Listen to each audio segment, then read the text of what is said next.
የፕሬዝዳንት ዶናልድ ትራምፕ አስተዳደር በመጀመሪያው የስልጣን ዘመኑ እንደ ፈረንጆቹ አቆጣጠር በ2020 ተመሳይ የቪዛ ማነቆ ለማበጀት እቅድ የነበረው ቢሆንም በአሜሪካ ብቻ የ1 ሚሊዮን በላይ ሰዎችን ሕይወት በቀጠፈው የኮሮና ቫይረስ ወረርሽኝ ሳቢያ ውጥኑን ሙሉ በሙሉ ተግባራዊ ለማድረግ አለመቻሉን የተለያዩ መረጃዎችም ይገልጻሉ። እስከ መጪው ነሐሴም 6 ወይም ኦገስት 2026 ድረስ የሚቆየው የሙከራ ፕሮግራም በዋነኛነት ያነጣጠረው በአገራቸው ውስጥ የህጋዊ ሰነድ እንቅስቃሴ ወይም አያያዝና የደህንነት አጠባበቃቸው ደካማ በሆኑ ወደ አሜሪካ በጉብኝት ወይም በንግድ መልክ ቢመጡ ከተፈቀደላቸው የጊዜ ገደብ የሚያልፉ አሊያም በዚያው የሚቀሩ ናቸው ተብለው ተደጋጋሚ ክሶች በቀረበባቸው አገራት ላይ መሆኑ የውጭ ጉዳይ ሚኒስቴር መስሪያ ቤቱም ቀደም ሲል ባወጣው መግለጫ አስታውቋል። በአዲሱ የአሜሪካ የውጭ ጉዳይ ፖሊሲ መሰረት ወደ አሜሪካ የአንድ ጊዜ ቪዛ የተሰጣቸው የጉብኝት ወይም የንግድ ቪዛ አመልካቾች በተሰጣቸው ጊዜ ሰሌዳ ወደ መጡበት አገራት ሲመለሱ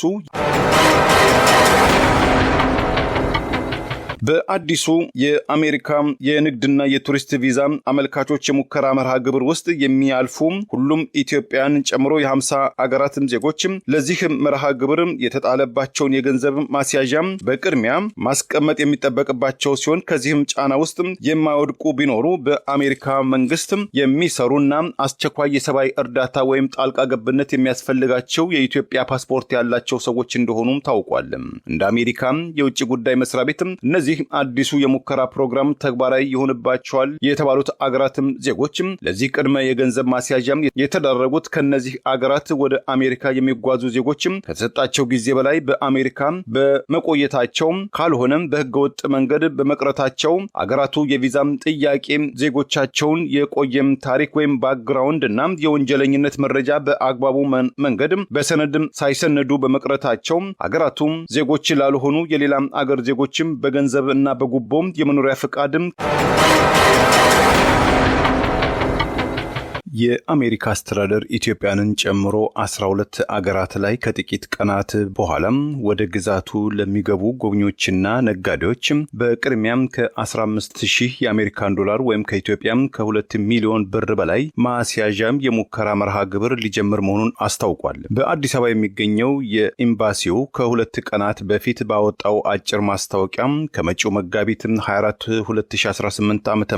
ወይም በፈረንጆቹ አፕሪል 2 2026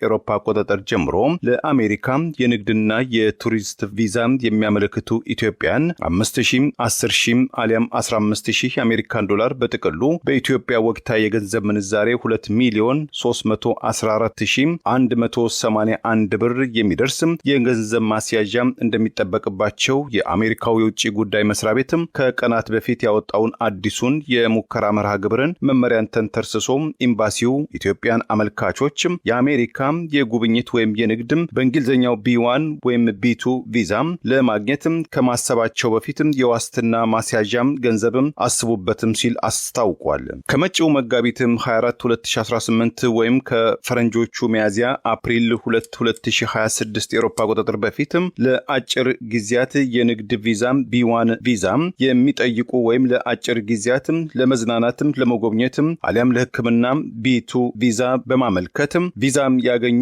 አመልካቾች አዲሱ የሙከራ መርሃ ግብር ተግባራዊ እንደማይሆንባቸው ያስታወቀው ኤምባሲው ነገር ግን ከተጠቀሰው ቀን በኋላ የንግድ የጉብኝት ቪዛም የሚያገኙ ተጓዦች የተቀመጡትን ቅድመ ሁኔታዎች በሙሉ አክብረው የተፈቀደላቸውን ቆይታም ጊዜም ሳያበቃም ወይም ኦቨርስቴይ ከአሜሪካም ከወጡ በዋስትና ያስያዙት ገንዘብም ይመለስላቸዋልም ብለዋል። ከኤምባሲው ሳይጠየቁ አስቀድሞ ያስትና ገንዘብ ማስያዝም ቪዛ ማግኘትም አይደለም ማስያዣውንም አስቀድመው አይክፈሉ ያለው ኤምባሲው ከኤምባሲው ዕውቅና ውጪም ከሶስተኛ ወገኖች ወይም ሰርድ ፓርቲ ድህረ ገጾች በኩል የሚከፈል ማንኛውም የገንዘብ ክፍያም ከአጭበርባሪዎች እጅ ሊወድቅም ስለሚችል አመልካቾችም ቅድመ ጥንቃቄም እንዲያደርጉ ኤምባሲው አሳስቧል። ከቃለ መጠይቁ በፊትም የሚፈጸም ማንኛውም የገንዘብ ክፍያም ተመላሽም እንደማይሆን ያሳሰበው ኤምባሲው አዲሱ የ15,000 የአሜሪካን ዶላር የሚደርስ ማስያዣም የሙከራ መርሃ ግብር የንግድና የቱሪስት ቪዛም ዘርፎች ማዕቀፎችን ብቻ የሚያመላክት መሆኑን የተገለጸ ሲሆን ለአንድ ዓመትም ላልበለጠ እንደ ሁኔታው ሊራዘም ወይም ቮኬሽናል ነን አካዳሚክ ስቱደንት ቪዛ M1 ቪዛ ወይም ለዩኒቨርሲቲ ለኮሌጅ ለሁለተኛ ደረጃ ትምህርት F1 ቪዛ አመልካቾች በአዲሱ የሙከራ መርሃ ግብር ፓይለት ፕሮግራም ጫናን እንደማይወድቅባቸውም ተገልጿል። በማርኮ ሩቢዮ የሚመራው የአሜሪካው የውጭ ጉዳይ መስሪያ ቤት ባለፈው መጋቢት ማርች 18 2026 ባወጣው መግለጫ የኢትዮጵያ፣ የካምቦዲያ፣ የጆርጂያ፣ የግራናዳ፣ የሌሶቶ፣ የሞሪሸስ፣ የሞንጎሊያ፣ የሞዛምቢክ፣ የኒካራጓ፣ የቱኒዚያ፣ የፓፓ ኒው ጊኒና የሲሸልስ ፓስፖርት የያዙ 12 ሀገራት ዜጎች በአዲሱ የአሜሪካ የጉብኝትና የንግድ ቪዛ መጠየቂያ እስከ $15,000 የአሜሪካን ዶላር ማስያዣ ቦንድ ተግባራዊ እንደሚሆንባቸው የቪዛ አመልካቾችም ጥያቄ ተቀባይነትም ካጣ ወይም በአሜሪካ የመቆያ ጊዜያቸው ቀድሞም ከተመለሱ በዋስትና ያስያዙት ገንዘብም ይመለስላቸዋልም ይላል። ፕሬዚዳንት ዶናልድ ትራምፕ ለሁለተኛ ጊዜ ወደ ነጩ ቤተ መንግስት ከገቡ ካለፈው ዓመትም ጥር ወይም ከፈረንጆቹ ጃንዋሪ 20 2025 ጀምሮ እስካሁን ድረስ በጸረ ህገወጥ ስደተኞች የተያዙት ዘመቻ አካል ያደረጉት አዲስም የጉብኝትና የንግድ ቪዛም ጠያቂዎች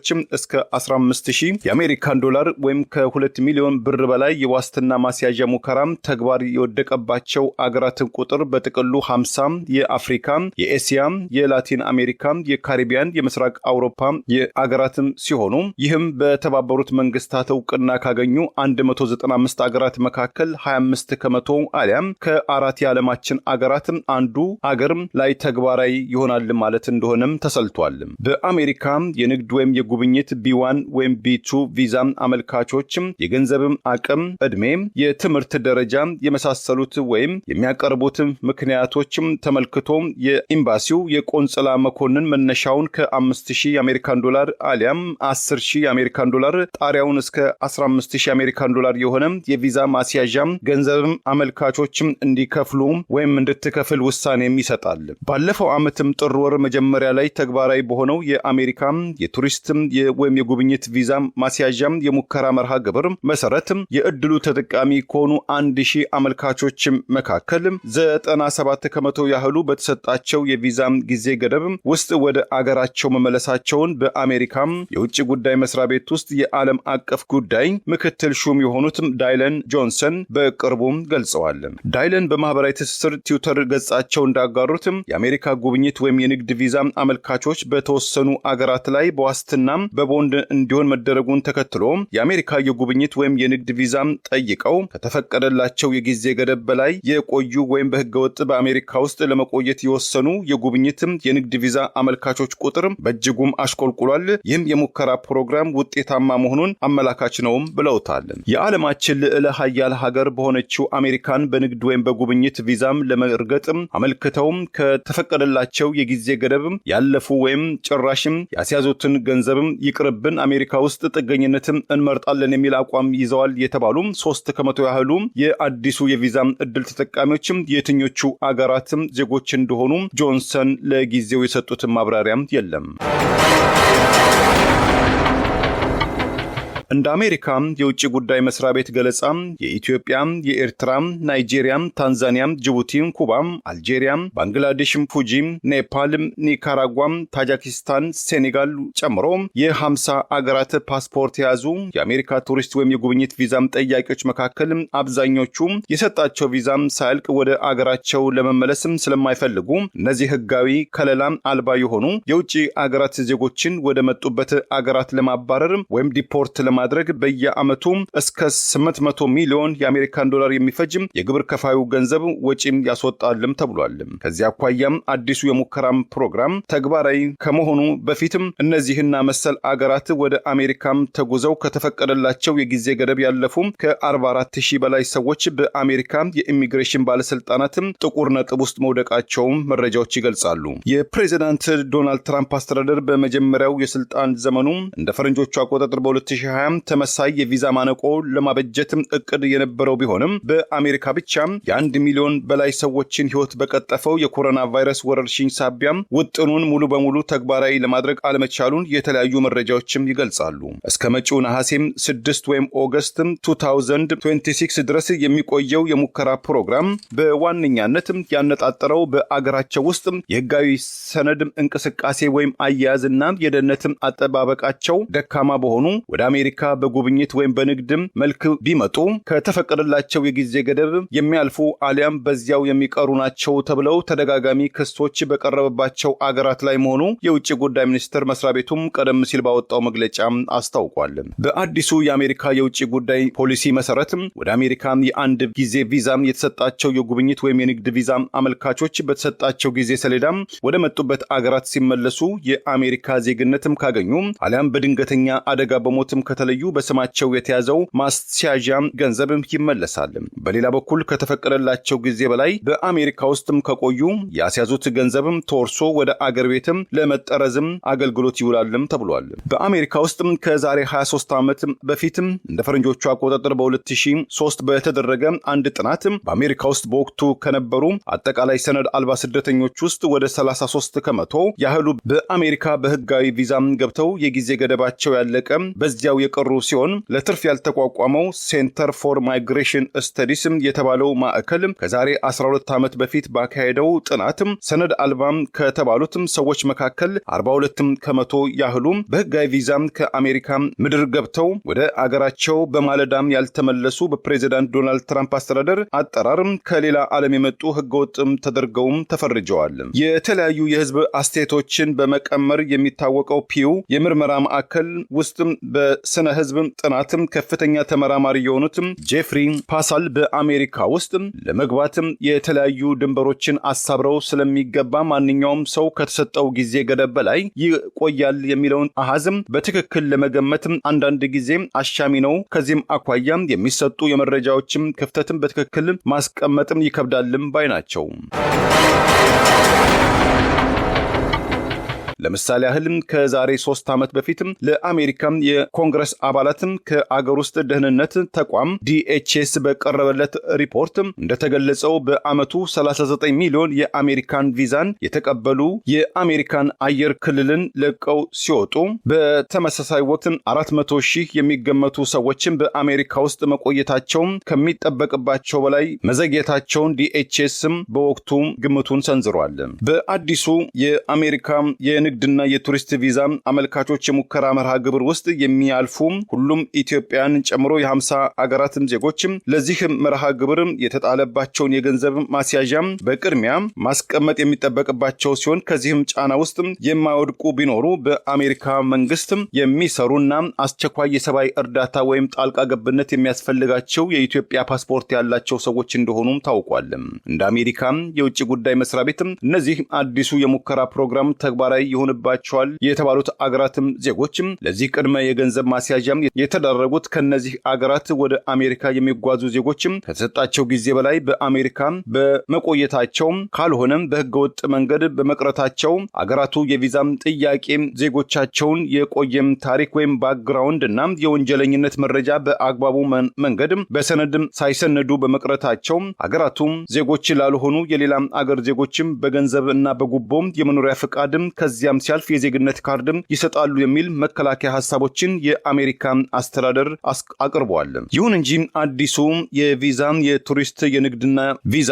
ማስያዣ የሙከራ ፕሮግራም ተግባራዊ የሆነባቸው አገራት በአብዛኛው የሶስተኛው ዓለም አገር ወይም በማደግ ላይ የሚገኙ አገር በመሆናቸው ከነዚህ አገራት ወደ አሜሪካ በትክክለኛው መንገድ ተጉዘው በተፈቀደላቸው ጊዜ የሚመለሱ ነገር ግን የተጠየቀው ተጨማሪ ገንዘብ ዋስትና ወይም ቦንድ ማቅረብ የማይችሉ በርካታ ሰዎችም ተጠቂዎች ሊሆኑ ስለሚችሉ የሙከራ መርሃ ግብሩ አግላይ ነው የሚሉ ተቾችም አልጠፉም። በሌላ በኩል በአሜሪካ ውስጥ የሚገኙ ኩባንያዎች ነገር ግን እንደ ኢትዮጵያ ከመሳሰሉ የአዲሱ የአሜሪካ የጉብኝት ወይም የንግድ ቪዛ መሰናክል ተጠቂ የሚሆኑ ሰዎችን ለመጋበዝ የሚሰናዱ የአሜሪካ ኩባንያዎች የፕሮግራም መጓተትና ያልተጠበቀ ወጪ ሊዳረጉ እንደሚችሉ በኢሚግሬሽን ዙሪያ የሚሰሩ የህግ ባለሙያዎችም ያስጠነቅቃሉ። የአሜሪካም ሆነ የሌሎችም አገራትም ቪዛ ለማግኘት የቪዛ ፍቃዱ በአብዛኛው የጉብኝት ወይም የንግድ ቪዛ አመልካቹን ጉዳይ የያዘው የኤምባሲው ሹም መልካም ፍቃድና ቅን አመለካከት ላይ የተመረኮዘ መሆኑን የሚገልጹት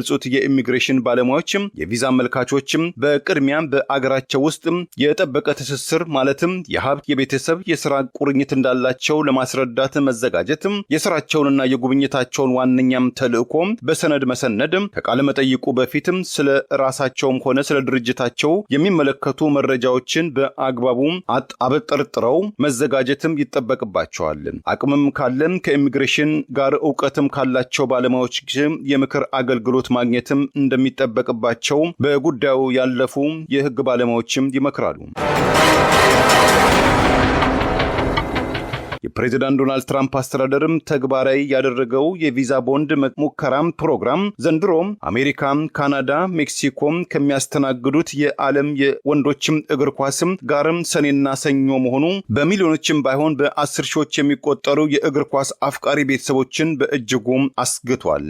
525,000 ዜጎች ያሏት በአፍሪካ አህጉር አትላንቲክም ውቅያኖስም ከሴኔጋል ከሞሪታኒያ ጋር የምትዋሰነው ትንሿ ደሴትም በታሪኳም ለመጀመሪያ ጊዜ የዓለም እግር ኳስ ተሳታፊ ለመሆን የበቃችው ኬፕ ቨርድ ከዚህም እግር ኳስም ታሪክም ብዙም ከማይታወቀው ነገር ግን ከዓለም አውራ የእግር ኳስ ተጫዋቾችም ተርታ የተሰለፈችው ትንሿም አገርም ጨምሮ አልጄሪያም፣ ሴኔጋል፣ አይቬሪ ኮስትና ቱኒዚያም የአፍሪካ አህጉርን ወክለው የሚሳተፉ ሲሆን እነዚህም 15,000 የአሜሪካን የጉብኝት ቪዛም በአንድ የተመልካች አገራት ደጋፊዎች ወደ አሜሪካ የሚያስገቡት ጉዞ ከአጣብቂኝ ውስጥ መውደቁም ተዘግቧል። የዓለም አቀፉ የእግር ኳስ ፌዴሬሽን በእንግሊዝኛው ምህጻረ ቃል ፊፋ የፕሬዝዳንት ዶናልድ ትራምፕ አስተዳደርን ከመጋረጃ ጀርባ የዘንድሮ ተሳታፊ አገራትም ተጫዋቾች፣ አሰልጣኞች፣ የቡድን አባላትም በአዲሱ የ15,000 የአሜሪካን ዶላር የቪዛ ቦንድ ውስጥ እንዳይካተቱ ተማጽኖ ማቅረቡን ዛሬ ለንባብ በበቃው ዘ አትላንቲክ ጋዜጣ ገልጿል። በመጪው ሰኔ በሚጀመረው የዓለም እግር ኳስ ውድድር ላይ የሚሳተፉ የእነዚህ ተጠቃሽ አገራት ተጫዋቾችም ሳይቀሩ የቪዛ ማስያዣ 15,000 የአሜሪካን ቦንድ ሊጠየቁ ይችላሉ በማለትም ስጋቱን ገልጿል። እንደ እግር ኳስ፣ አትሌቲክስ በመሳሰሉ ዓለም አቀፍ ውድድሮች ላይ የሚሳተፉ አትሌቶች ቀደም ሲል ቪዛም ከሌላቸው በአዲሱ የቢ1 ወይም የቢ2 ቪዛ ማስያዣ ገንዘብ ሙከራ ነጻ ስለማይሆኑ ችግር መፈጠሩን የጠቀሰው ጋዜጣው የአሜሪካው የውጭ ጉዳይ መስሪያ ቤት በሰጠው ምላሽ ሁሉም ቪዛ አመልካቾች የዕድሜ፣ የጾታ፣ የሃይማኖት ገደብ ሳይኖርባቸው እንደየጉዳያቸው ይስተናግዳሉ ብሏል። የፊፋው ፕሬዝዳንት ጃኒ ኢንፌኖ በተደጋጋሚ ጊዜያት በሰጡት አስተያየት የዘንድሮ የዓለም እግር ኳስ ውድድር በፊፋም ታሪክም ሁሉን አካታች ነው፣ እጹብ ድንቅ ይሆናል ቢሉም እስከ አሁን ድረስም የነጠረ ምላሽም ከአሜሪካ አስተዳደር በኩል አልተሰጣቸውም። ለጉዳዩ ቅርበት ያላቸው ምንጮች እንደሚገልጹትም ከሆነ በዚህ ዓመትም ወደ አሜሪካ ለሚመጡ የእግር ኳስ ተሳታፊዎች የአፍሪካ ቡድኖች ደጋፊዎች መካከል ለህፃናትም 5,000 የአሜሪካን ዶላር ለአዋቂዎችም ከ10,000 እስከ 15,000 ዶላር ለማስከፈል እቅድም ተይዟል ቢባልም የብሔራዊ ደህንነታችን ቅድሚያ ይሰጠዋል ያለው የአሜሪካ የውጭ ጉዳይ መስሪያ ቤት ቃል አቀባይ በሰጠው ምላሽም ከቱኒዚያም፣ ከአልጄሪያም፣ ከሴኔጋል፣ ከአይቬሪ ኮስትና ከትንሿም ነገር ግን አስገራሚዋም ኬፕ ቨርድ ወደ አሜሪካ ለመግባትም የቱሪስት ቪዛ የሚጠይቁ የእግር ኳስም ደጋፊዎችም ከቪዛው በፊት 15,000 የአሜሪካን ዶላር በቅድሚያ በነፍስ ወከፍ ማስቀመጥ ይኖርባቸዋል። በአሜሪካ፣ በካናዳ፣ በሜክሲኮ ለሚደረጉ ተዘዋዋሪ ጨዋታዎችም የመግቢያ ወይም የመውጫ ቪዛም መልቲፕል ወይም ሲንግል ቪዛም በተመለከተ የአሜሪካ ኤምባሲ መኮንኖችም ውሳኔ ይሆናልም ተብሏል። ለብር ራዲዮ ለተጠናቀረው ታምሩ ገዳ ነኝ። ቸርን ሰንበት። መልካሙን ሁሉ ያሰማን።